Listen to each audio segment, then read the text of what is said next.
Krishna Chaitanya Prabhu Nityananda Shri Advaita Gadadhar Srivasati. Hare Krishna, welcome. I'm reading Bhagavad-gita and we are in the second chapter. Of course, this is still Bhagavad-gita as it is. His Divine Grace A.C. Bhaktivedanta Swami Prabhupada is the translator and his purports are giving commentaries on the texts. Second chapter of Bhagavad-gita, I might have said in the previous episodes, is very basic. If you want to pick one literature for your spiritual life, pick Bhagavad-gita. If you want to pick one section, pick the second chapter, because it's the contents of the Gita summarized, and we get a very, very firm basis for all of our spiritual life. Which means for all of our lives, because we're spirit souls. So basically, second chapter of Bhagavad-gita, read it, learn it, and hold on to it, and life will be a good thing. Yes, this is text 30. I will read the Sanskrit. Dehi nityam avadyoyang dehi sarvasya bharata tasmat sarvani bhutani natvang sochitum arhasi. O descendant of Bharata, he who dwells in the body can never be slain. Therefore, you need not grieve for any living being. Yes, so Krishna is still giving different aspects, approaching the question from different angles. Arjuna is standing on the battlefield, and this battle, it's not the ideal situation. There are many problems with it, and Arjuna, he's voicing his doubts.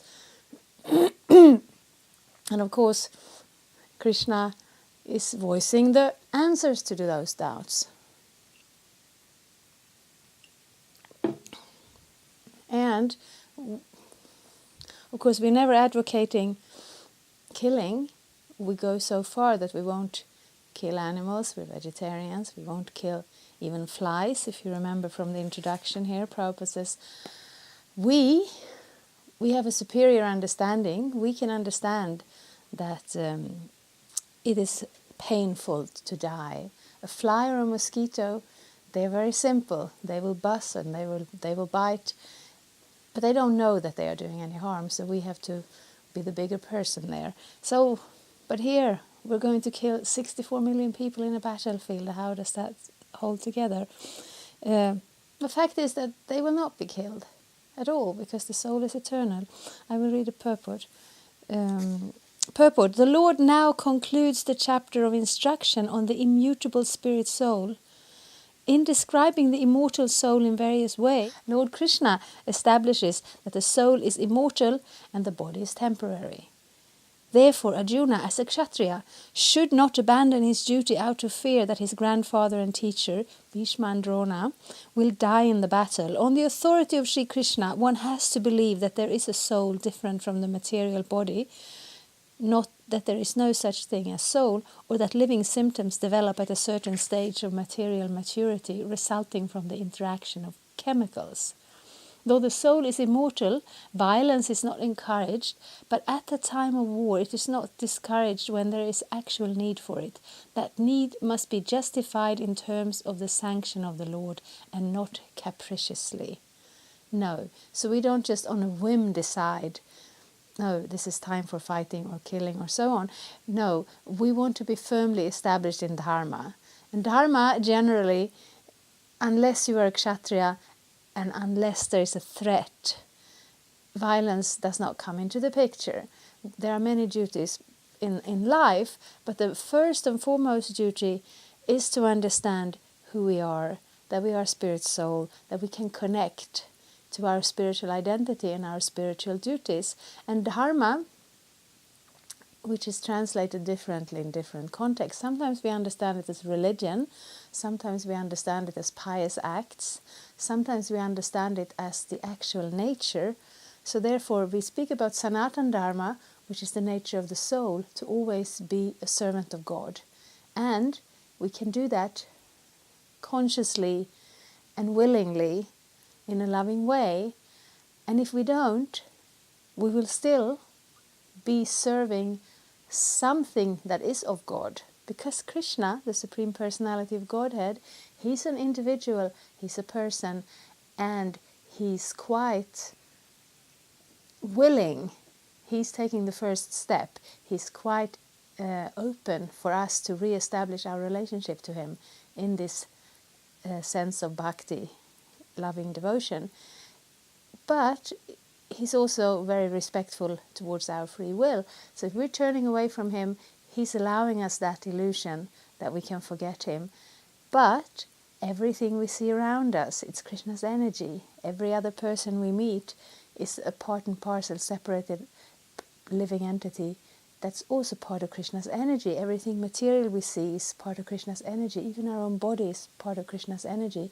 And it is completely impossible to avoid service as long as we are a living entity. We will always render service to others, to our family, to our country, to our own senses. Somehow or another, that is there. But when we can do it in that pure sense, that is a topmost dharma, that which brings us back to that situation. Then we have the secondary dharma, the dharma that is dependent on our material situation. So Arjuna as a kshatriya, his dharma, now I think I will read the next verse because we will hear more about it there. But I just wanted to stress that again. We are not saying, since the soul is eternal, we can whimsically kill anybody. That is not true, because by doing that we create a very unstable, fearful situation where we cannot be peaceful, where we cannot focus on our spiritual life, neither for ourselves nor for anybody else. And therefore that is very adharmic in the biggest sense.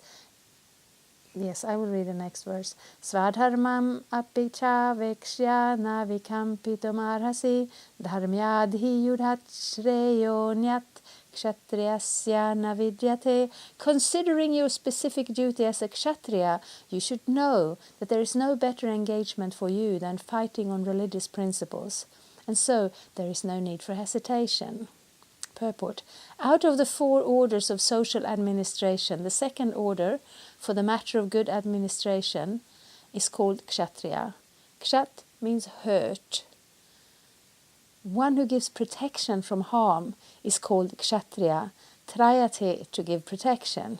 The kshatriyas are trained for killing in the forest. A kshatriya would go into the forest and challenge a tiger face to face and fight with the tiger with his sword. When the tiger was killed, it would be offered the royal order of cremation. This system has been followed even up to the present day by the Kshatriya kings of the Jaipur state. The Kshatriyas are specially trained for challenging and killing because religious violence is sometimes a necessary factor. Therefore, Kshatriyas are never meant for accepting directly the order of sannyas or renunciation. Non-violence in politics may be a diplomacy, but it is never a factor or principle. Yes. So, if you're supposed to be protecting your whole kingdom from external and internal dangers, then you have to be strong. The modern system of electing a government and then drafting the young men from all classes of society, willingly or unwillingly, and sending them out into war to die, this is never sanctioned in the Vedic society. But you need to have one class of in the society that is there for the protection of the others, and this often, of course, comes in the family tradition. But more, it is a question of guna and karma, activities and qualities. So that person who is willing to stand on the front line to protect your people, and also not just from violence. Also, if you have what do you call it? When there is a lack of food, when there is a lack of resources, the king would open his personal treasury and feed the people like they were his own children. So it's a very personal commitment. It's not something anybody can do. So that requires quite some training. And therefore Krishna is referring back to Arjuna that, you have this duty. You have the duty to be strong for everybody else. In the best of all situations, there is no need. Society will be peaceful, there will be room for everybody. The Kshatriyas can focus on administration, of arranging life in such a way that everybody's, that everybody has what they need and everybody participates by giving their service according to their own qualities. And this is a very nice situation. Of course, as with any other utopia, we cannot immediately decide that it will be like that. We will now create a royal order that will take care of everything and will listen perfectly to the Brahmanas, because nowadays we've kind of lost the momentum. We lost those who have the training. We have lost those who can give the training. And nevertheless, we can understand that this is a structure and that functions, that is good. It's not that the king is powerful and he makes a war to have a bigger country to rule so he can have more money for himself, but it's a question of accepting that that specific service of taking care of that aspect in the country. In the religious books it is stated ahavesho mitonyonyang jigyang shanto mahikshita yudhamana parang shaktya svargang yantya paran mukha yageshu pashavo brahman hanyante satatang dvidyai sanskrita kilamantraischa tepi svargam avapnur van. In the battlefield, a king or kshatriya, while fighting another king envious of him, is eligible for achieving the heavenly planets after death, as the brahmanas also attain the heavenly planet by sacrificing animals in the sacrificial fire. Yes, so here we see that different persons have different duties, and none of this is meant to just randomly be violent or whimsically create a disturbance. As it is said, the king, in order to be prepared to protect his kingdom, he goes out and fights manually with a tiger. And then that tiger is given a royal cremation with the understanding that he will also in his next life achieve a human form. So in the modern language, this is called a win-win situation. The Brahmanas, they do their duty, the Kshatriyas, they do their duty. Everybody else does their duty in a peaceful and happy way, and then society can be very harmonious and we can make spiritual progress. So that is perfect. Now, of course, we don't always achieve that perfection, but at least there is some structure, some principles for it. Therefore, killing on the battlefield on religious principles and killing animals in the sacrificial fire are not at all considered to be acts of violence, because everyone is benefited by the religious principles involved. The animal sacrificed gets a human life immediately without undergoing the gradual evolutionary process from one form to another. And the Kshatriya killed on the battlefield also attain the heavenly planets, as do the Brahmanas, who attain them by offering sacrifice. There are two kinds of svadharma, specific duties. As long as one is not liberated, one has to perform the duties of his particular body in accordance with religious principles in order to achieve liberation.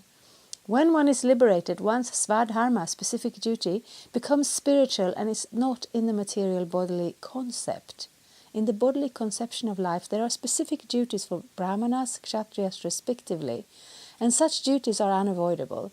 Svadharma is ordained by the Lord, and this will be clarified in the 4th chapter. On the bodily plane, Svadharma is called Vanashram Dharma, or man's stepping stone for spiritual understanding. Human civilization begins from the stage of Vanashram Dharma, or specific duties, in terms of the specific modes of nature of the body obtained. Discharging one's specific duty in any field of action in accordance with the order of higher authorities serve to elevate one to a higher status of life. Yes, so we are not living in a society that is particularly based on duty. And therefore this sounds a little foreign to us.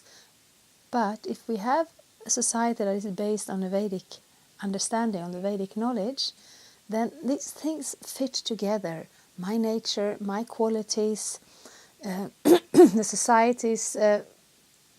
the functioning of the society altogether, spiritual life, my destiny after death, if we can live in such a way that life is, how to say, that we know who we are and we know what to do, then we can become very peaceful in this life.